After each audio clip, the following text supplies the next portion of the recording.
Good afternoon and welcome to the City of Casey Council meeting for the 17th of October. My name's Nolene Duff and I'm the Chair of the Panel of Administrators, and this afternoon I welcome our community members and those in the gallery. And I welcome my colleague Panel Administrator Mr Miguel Belmar, who is online. Good afternoon, Mr Belmar. Good afternoon, Chair. Thank you. And we do have apologies from Cameron Boardman this afternoon. So could I ask that, Mr Belmar, you move the absence of Mr Boardman this afternoon? Certainly. I move to record and receive an apology from Cameron Boardman, Administrator. And I second that. All in favour? Carried. Thank you. I move to other introductions this afternoon, and most notably our Chief Executive Officer, Mr Glenn Patterson, who's with us this afternoon, and Acting Director Community Life, Angie Peresso, and Acting Director City Planning and Infrastructure, Catherine Surlis, and our Director Customer and Corporate Services, Jen Bednar. We have also support from Matthew Crane, our AV technician, and Michelle Tipton, Head of Governance, Integrity and Legal Support, and I welcome those other staff here present this afternoon. I start the meeting with the statement of acknowledgement. The City of Casey proudly acknowledges the traditional owners, Casey's Aboriginal communities and their rich culture, and pays respect to their elders past, present and future. We acknowledge Aboriginal people as Australia's first peoples and as the traditional owners and custodians of the land on which we work and live. Item 1.2, the diversity statement. The City of Casey is home to remarkable diversity with many cultures, languages, faiths and communities of worship, ages, LGBTQI+ identities and landscapes, together forming our rich and dynamic community story. From our first Australians to our most recent arrivals and every wave between, the City of Casey welcomes and represents all community members and their respective ambitions to live healthy, rewarding and happy lives. We recognise this diversity as our strength and we aim to share, nurture and celebrate it. I now go to item 2, which is the confirmation of minutes, and we have one previous set of minutes for the 19th of September 2023 to confirm this afternoon. Could I have a mover? Chair, I was absent for that meeting. You can still move the... I'll move it and you can second it. I'll move the minutes of the 19th of September and seconded Mr Belmar. All in favour? Carried. Declaration of interest, item 3. I've considered my obligations under section 130 of the Local Government Act 2020 and do not have any conflicts relevant to today's agenda to declare. Do any of my administrators or council officers have a conflict to declare?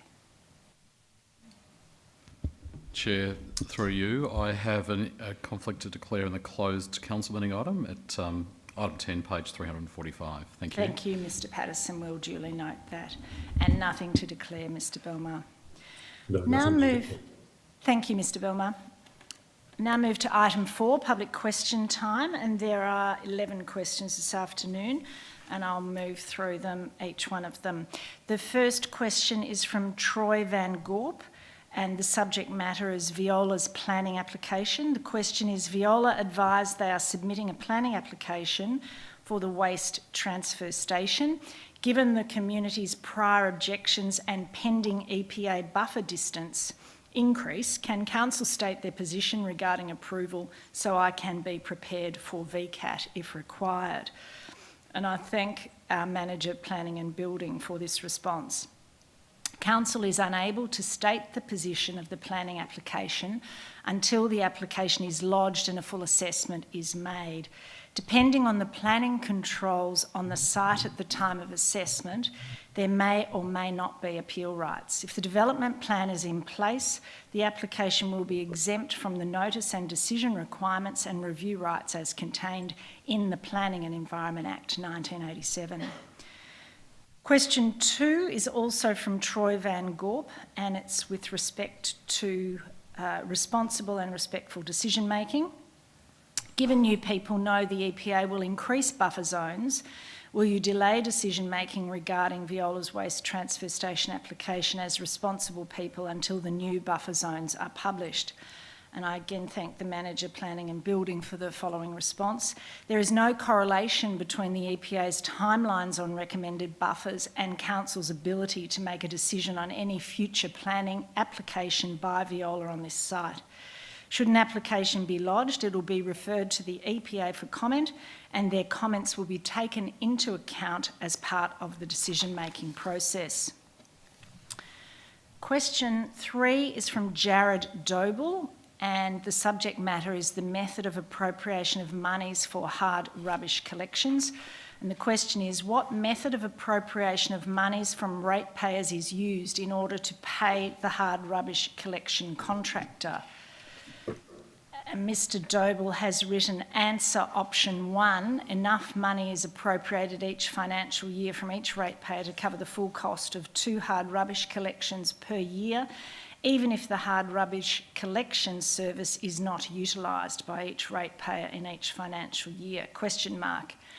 Answer option 2, again written by Mr. Doble, money is only appropriated from each ratepayer for each individual hard rubbish collection allocation that is actually utilised.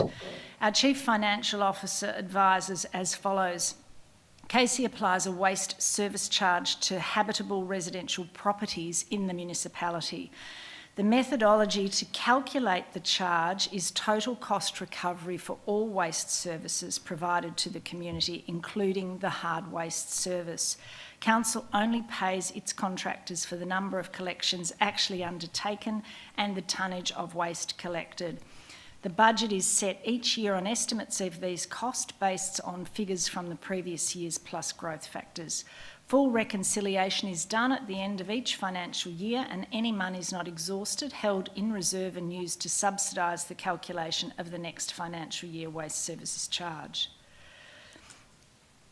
Next questions 4 and 5 are from Elaine Smith regarding the Casey Urban Forest Strategy. When are the results of the consultation on the Casey Urban Forest Strategy going to be released? And when is the Casey Urban Forest Strategy going to come to a council meeting?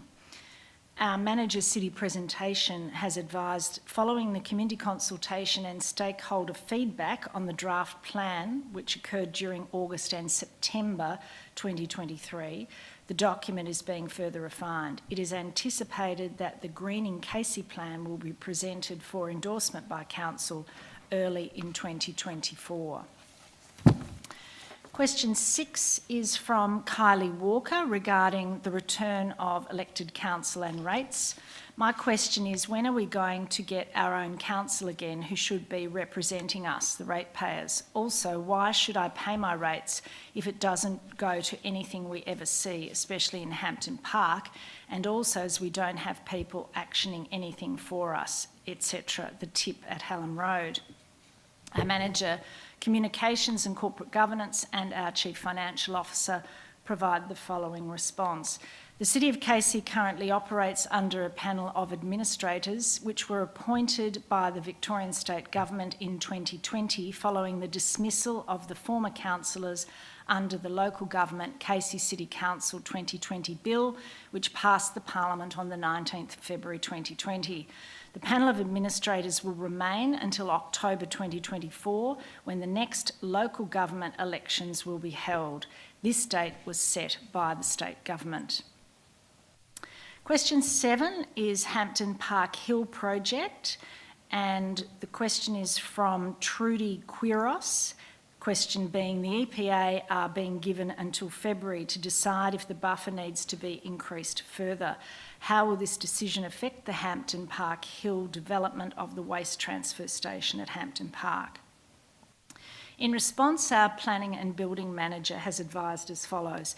Implementation of the EPA's discussion paper on recommended buffers is unknown, and which recommendations are to be applied are still unknown. Therefore, any such implications will become clear when the EPA have made a decision and the relevant revised buffer forms part of the policy.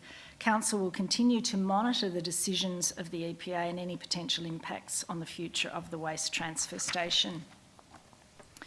Question 8 and 9 are from Tanisha Finlay regarding the Casey tree canopy cover. When will there next be a public consultation on the general requirements on developments in different residential zones in the City of Casey? When will there be a review of requirements on developers for planting trees in new developments in the City of Casey? Our Manager, Planning and Building provides the following. The Casey Housing Strategy was adopted by Council in 2019, which reviewed all residential and low-density residential zone requirements across the municipality and also examined local housing policy contained in the Casey Planning Scheme. The key recommendations from the strategy resulted in a large municipal-wide planning scheme amendment to the Casey Planning Scheme in 2019. There are no plans to undertake another general review of the Casey Planning Scheme residential zones and the planning scheme amendment around further planning requirements for developers to plant trees at this point in time. Included in the draft Greening Casey Plan, Casey's Urban Forest Strategy, it is acknowledged that Council continues to advocate for current best practices for trees in future developments and subdivisions through a range of frameworks and mechanisms. Following community consultation and feedback on the draft plan in August and September 2023, the document is being further refined and it is anticipated that the Greening Casey Plan will be endorsed early in 2024. Question 10 is from Sandra Young regarding council meeting time change. I was expecting to hear at the September meeting the outcome of the petition relating to changing the time of council meetings to after hours, as this has been on the agenda many times and you were previously sent a petition signed by a number of community members. Please let us know the outcome. Our Manager, Communications and Corporate Governance advises as follows. In accordance with Council's governance rules, Council must fix by resolution at or before the last Council meeting each calendar year the date, time and place of all Council meetings for the following calendar year. Late last year, Council adopted its meeting schedule for 2023, with most Council meetings to be held on the third Tuesday of each month at 4 p.m. at Bunjil Place. As Council has committed to the meeting time and dates as publicly advertised and as per the Council resolution, Council must continue to hold meetings in accordance with that adopted resolution for the remainder of the calendar year. In December, Council will consider community feedback, among other factors, and set the meeting start times and dates for 2024. The outcome of the petition received will be communicated directly to the head petitioner. Our final question this afternoon, question 11, is from Sandra Young, and the subject is coffee shop prohibiting cash, request reinstate cash. Why is cash not accepted at the cafe, and what was the decision making around prohibiting cash? Cash is legal tender and this option needs to be available for all of us to use if they choose. Many don't have or use debit credit cards for these purchases and therefore miss out on purchasing food and drink. I ask you reinstate cash in the cafe, as not providing this option is discriminatory to those who do not use credit debit cards or their phones to pay for purchases. Our Manager of Bunjil Place has provided the following response. The Bunjil Place Cafe has implemented a cashless payment policy to increase speed of service, streamline banking services and reduce the chances of theft within the facility. The Australian Competition and Consumer Commission advises it is legal for a business to specify the terms and conditions that they will supply goods and services, including whether they will accept cash payment. The Bunjil Place Cafe has followed all regulations pertaining to communicating the cashless policy with customers, including printed messaging at the service counter and appropriate signage on digital screens around the facility. Thank you. I'll move now to officer reports, and we have 7 officer reports for consideration this afternoon. The first of these is our annual report, item 5.1. So I move to the agenda. Item 5.1, the annual report for 2022-23, and I will move that report. Can I have a seconder, Mr. Belmar? I will second that. Thank you. So today is the adoption of our annual report 22-23, and I'd like to briefly introduce the item and share just a few of the highlights of the past year that have helped us deliver on the adopted council plan. The past 12 months has seen the organisation remain steadfast in our commitment to delivering great outcomes for Casey while balancing the economic pressures that we know are impacting on our community. This year, we continued to expand on our Shape Your City community engagement program, which was initially carried out in 2020-21 to help us develop the long-term Community Vision 2031 and Council Plan. And again, we checked in with the community and we heard from 10,500 community members who took the opportunity to share their views on the future of Casey, and we thank those who participated and provided that feedback. There are a number of activities that occurred during the year, and it seems that thinking about them now, they seem an awfully long time ago. Most notably, the hosting of the Archibald Prize here at Casey, and that was 3rd of September to the 16th of October 2022. And that was a great experience and something that we know was welcomed by this community, providing an opportunity to visit such a prestigious art prize in this local area. In February of this year, Council adopted our Climate Action Plan and set the course towards becoming a net zero emissions community and detailing actions that help tackle climate change. There are also many significant community infrastructure projects delivered this year, most notably the completion of the $15 million Buring Recreation Reserve in Botanic Ridge and the $10.5 million Tully Allen Active Open Space Development in Cranbourne North. We also were very active in our advocacy to both the Australian government and the state government during the election period last year, trying to secure funding for priority transport infrastructure and community services, many of which the council don't deliver directly but are provided by the Australian and Victorian governments. And there were more than $1.3 billion in local election commitments made by both parties in the lead up to the state election. I also want to, on behalf of the panel of administrators, express my appreciation for the work of the administration of the organisation, in particular through our Chief Executive Officer, Glenn Patterson, the executive team here present today, and the many other staff who provide a wide range of services to the community and make a difference to the lives of members of our community. So with that, I move the adoption of the annual report. Note the annual report and its compliance with the Local Government Act. Also note the auditor's report on the financial statements and performance statements. Was there anything you wanted to add as seconder, Mr. Belmar? Thank you, Chair. Just a few short comments. I just also want to confirm, having read and reviewed the annual report, I note that it is a statutory requirement that we prepare such a report and that it includes our financial statement, including the auditor's report, which I'm happy to note is an auditor's report that has no qualifications.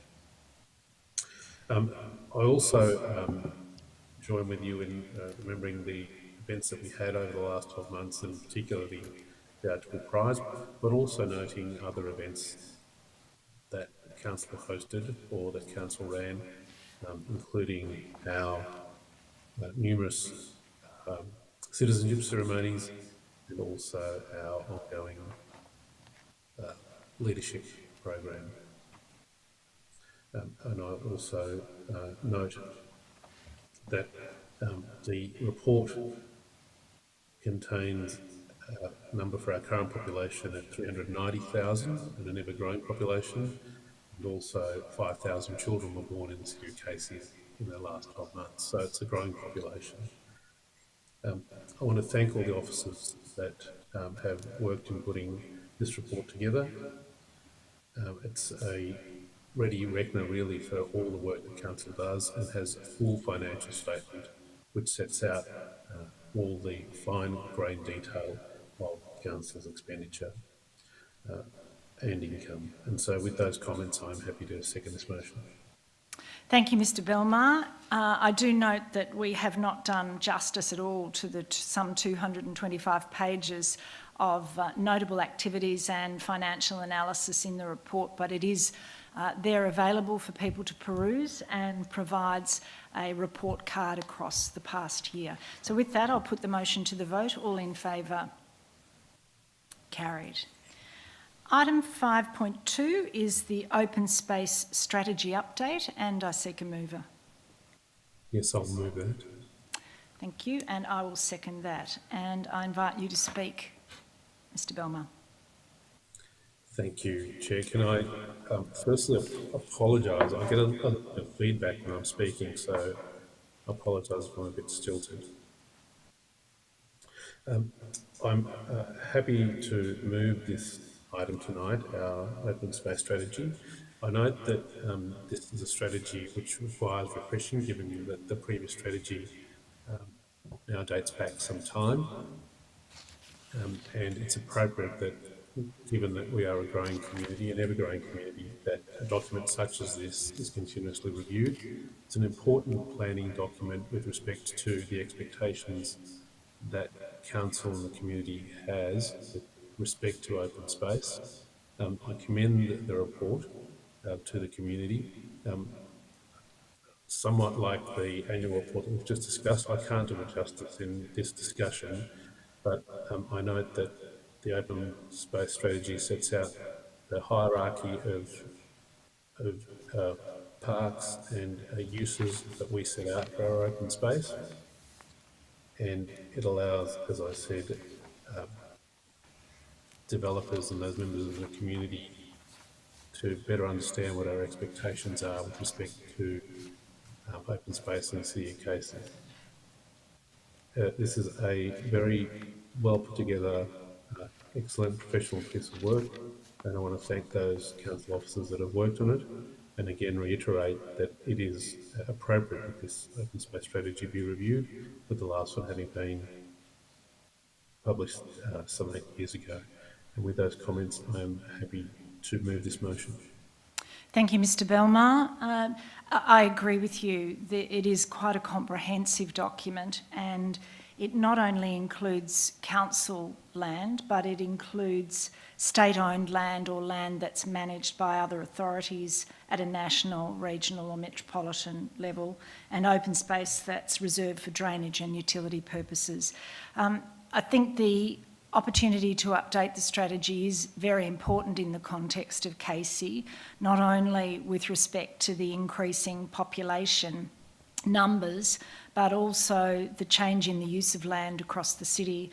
The change from open space to residential development in the city creates different density and creates the demand and need for new spaces and new opportunities. And I think both you and I can testify to the amount of work that the council have done with respect to ensuring that there are good open spaces, but quality open spaces across the city. So with that, I will put the motion to the vote. All in favour? Carried. Item 5.3 is the Leisure Facilities Development Plan Policy Update, and I move the recommendation as printed on page 301. Do I have a seconder? Yes, I'm happy to second it. Thank you, Mr Belmar. It's with pleasure that I move this policy update, and it's timely that it is reviewed. It really builds on the work that was undertaken in the originally adopted material in 2008, which was reviewed again in 2014. And what's new in this document is the update to the sports facility hierarchy classifications, additional principles to guide the design and delivery of sports facilities, relating particularly to inclusive and equitable sports infrastructure.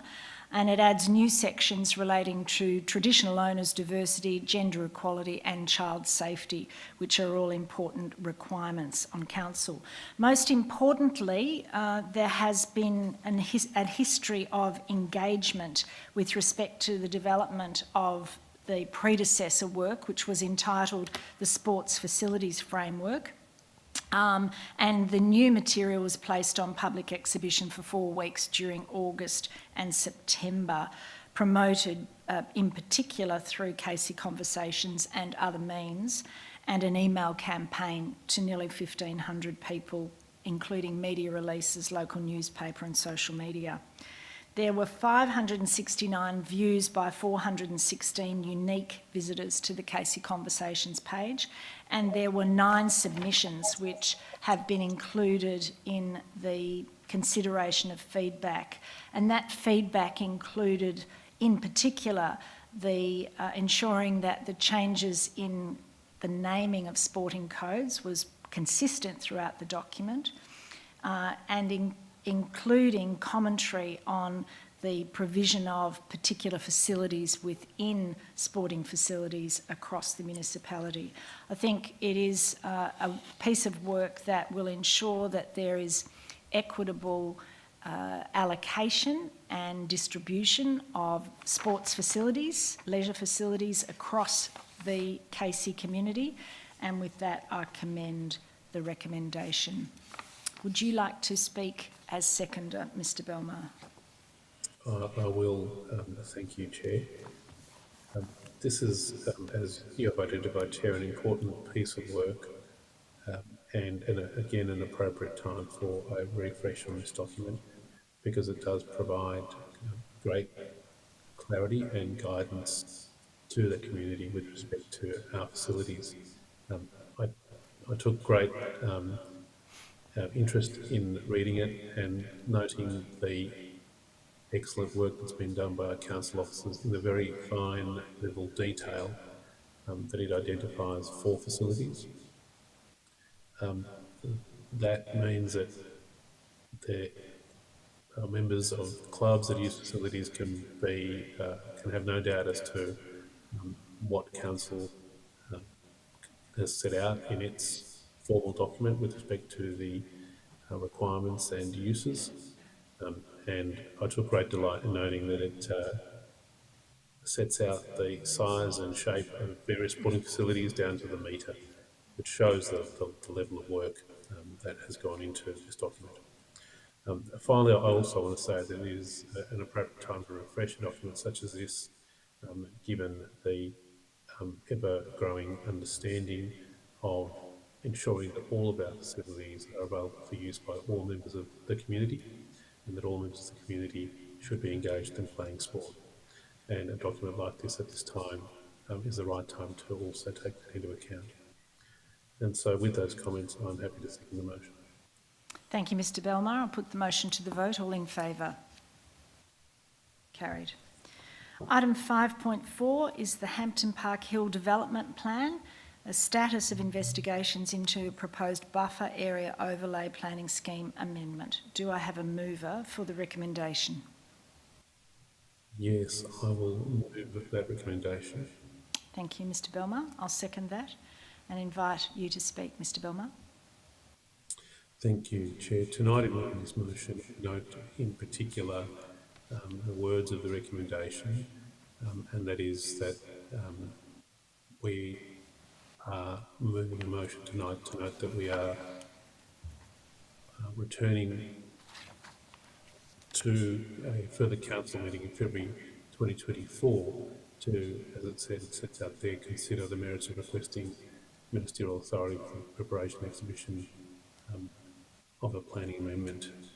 I note that this matter was last before council in July early this year, and the intention was that we would be in a position by November to undertake a further review and analysis of the work that had been done.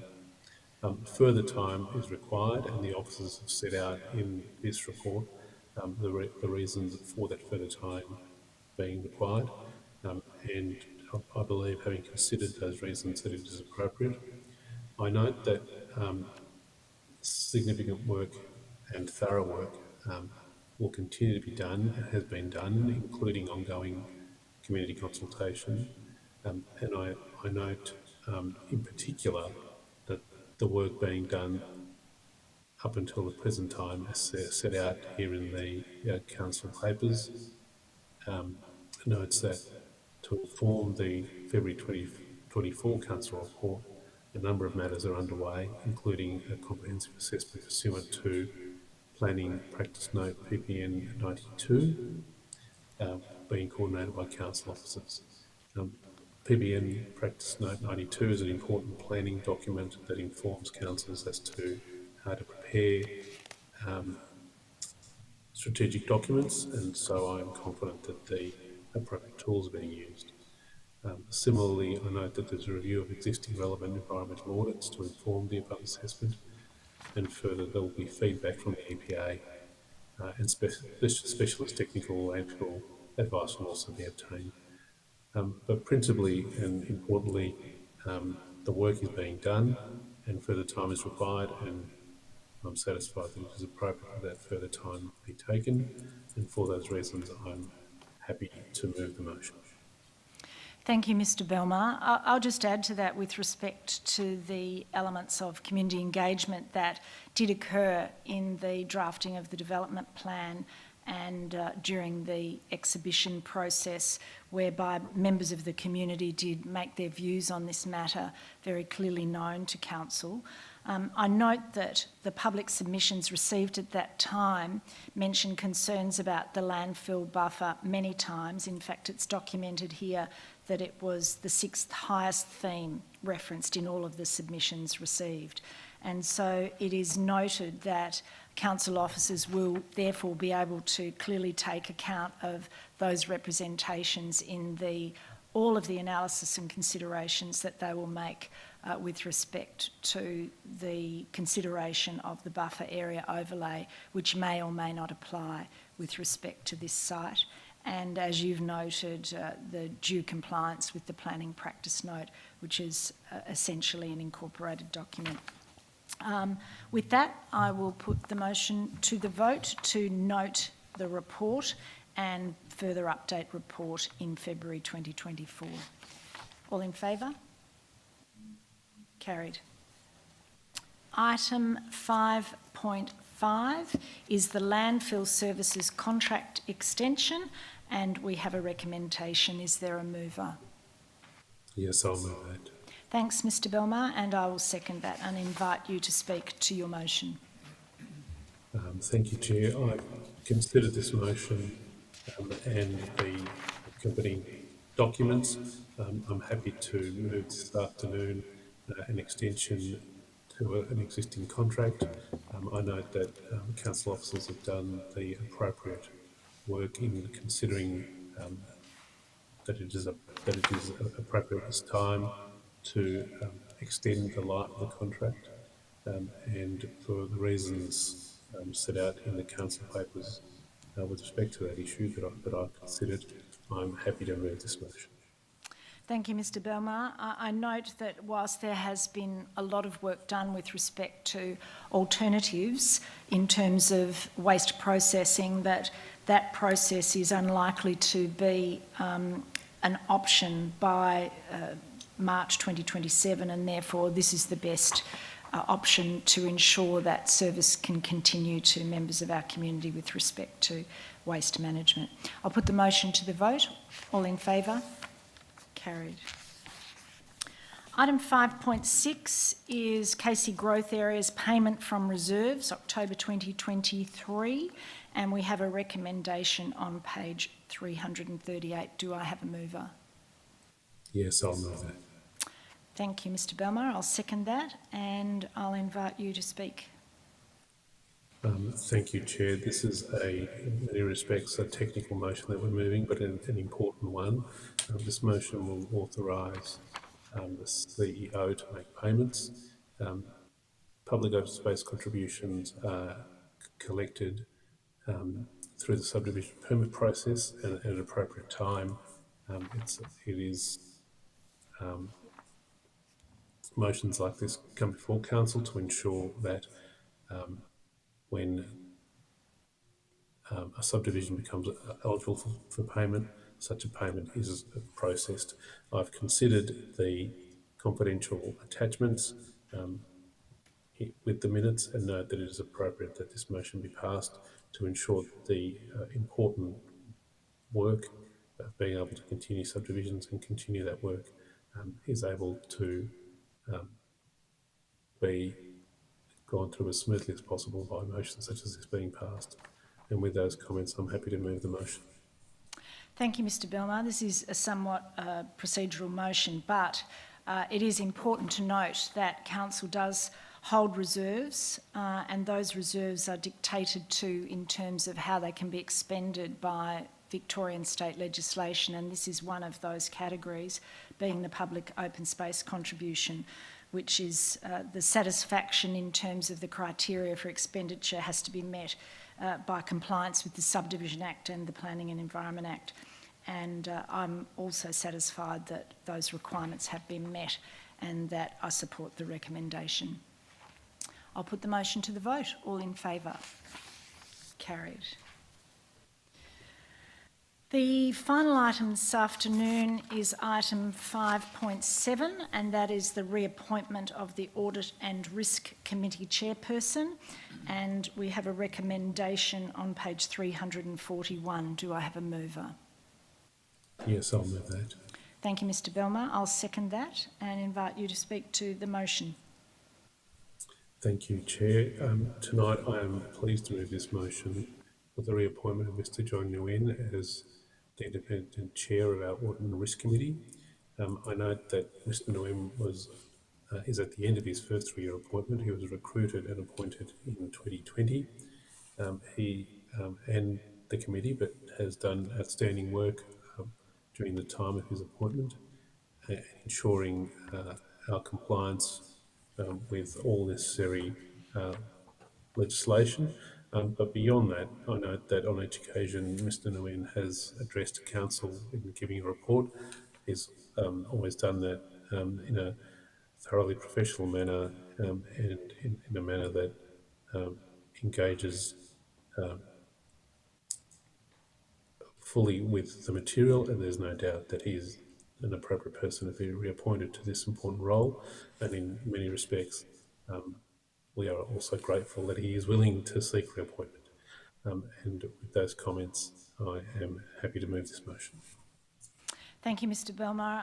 I note that whilst Mr Cameron Boardman is absent today, that he is council's representative on the Audit and Risk Committee, and he wanted in particular to note that he supported this recommendation. I also support this recommendation. I think we, as you have outlined, we are privileged at the City of Casey to have the competence and capability of Mr Nguyen, given his professional expertise, and I'm most supportive and delighted that he is prepared to commit to a further 3-year term as the independent chair of the City of Casey Audit and Risk Committee. The Audit and Risk Committee ensures that council maintains a range of compliance with legislation, but also ensures that there is good sound governance and financial oversight of the council. So it is an important role. I'll put the motion to the vote. All in favour? Carried. Now move to item 6, which is consideration of reports of committees, and there's a record of discussion in the agenda for today, and I simply note the record of discussion as listed. Item 7 is petitions, and there were no petitions for this council meeting this afternoon. Late reports, there are none. Items of urgent business, item 9, there is none, and there is one item in closed council. which we will consider once the meeting is closed and the gallery is vacated. So that leaves me to item 11, which is the close of the council meeting. I thank those that have attended this afternoon and watched online, and those officers present. Good afternoon. And thank you, Mr. Belmar, but you will be staying for the further meeting. Yes. Thank you, everyone.